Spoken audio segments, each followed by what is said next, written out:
জাতীয় দলের কোচিং প্যানেলে যুক্ত হচ্ছেন মোহাম্মদ আশরাফুল, সরে দাঁড়াচ্ছেন মোহাম্মদ সালাউদ্দিন। বাংলাদেশ ক্রিকেট বোর্ডের পক্ষ থেকে দুইজনকেই কোচিং স্টাফের সদস্য হিসেবে রাখার পরিকল্পনা ছিল, যদিও পদত্যাগের সিদ্ধান্ত নিয়েছেন জাতীয় দলের সিনিয়র সহকারী কোচের ভূমিকায় থাকা সালাউদ্দিন। চারদিকে যখন এই দেশি কোচকে নিয়ে আলোচনা সমালোচনা, তখনই ব্যক্তিগত কারণ দেখিয়ে সরে দাঁড়াচ্ছেন তিনি। জনপ্রিয় ক্রিকেট ভিত্তিক ওয়েবসাইট ক্রিকবাজের তথ্য মতে ইতোমধ্যেই পদত্যাগপত্র জমা দিয়েছেন সালাউদ্দিন। ঘরোয়া ক্রিকেটে ঈর্ষণীয় সাফল্য পাওয়া সালাউদ্দিনকে ঘিরে একটা সময় ভক্তদের আগ্রহ ছিল তুঙ্গে। ভক্তদের প্রত্যাশা পূরণ হয় যখন 2024 সালের নভেম্বরে দ্বিতীয় দফায় বাংলাদেশ জাতীয় দলের দায়িত্ব দেয়া হয় সালাউদ্দিনকে। সেই সময় বিসিবি সভাপতির পদে ছিলেন ফারুক আহমেদ।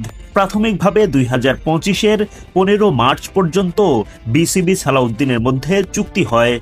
পরবর্তীতে সেই চুক্তির মেয়াদ বাড়িয়ে 2027 সালের নভেম্বর পর্যন্ত করা হয়। নতুন চুক্তিতে এই কোচের বেতনও বৃদ্ধি করে বিসিবি। সালাউদ্দিনের চোখে তখন স্বপ্ন বাংলাদেশকে অনেক দূর এগিয়ে নিয়ে যাবেন, কিন্তু সেই স্বপ্ন ভঙ্গ হতে বেশি দেরি হয়নি। জাতীয় দলের ব্যাটারদের ব্যর্থতার পুরো দায়ভার দেশি এই কোচকে দিয়ে শুরু হয় আলোচনা সমালোচনা। বিশেষ করে এশিয়া কাপের ব্যর্থতায় সমালোচনা হয় সবচেয়ে বেশি, যদিও হেড কোচ ফিল সিমন্সকে সেরকম তির্যক পরিস্থিতিতে পড়তে হয়নি। সিনিয়র সহকারী কোচের দায়িত্বে থাকা সালাউদ্দিন দলের ব্যাটিং বিভাগের দেখভাল করতেন। সম্প্রতি সাবেক অধিনায়ক মোহাম্মদ আশরাফুলকে ব্যাটিং কোচ হিসেবে নিযুক্ত করা হয়।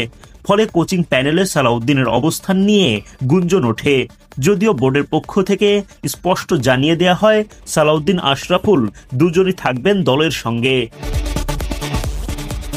এদিকে সালাউদ্দিন পদত্যাগের সিদ্ধান্ত নেয় শেষ পর্যন্ত পরিস্থিতি কোন দিকে যায় সেটাই এখন দেখার বিষয়।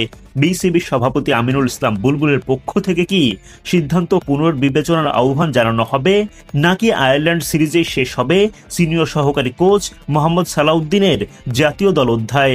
এর আগে অবশ্য 2006 থেকে 2010 সাল পর্যন্ত বাংলাদেশ দলের ফিল্ডিং কোচ ও সহকারী কোচের দায়িত্ব পালন করেছিলেন তিনি।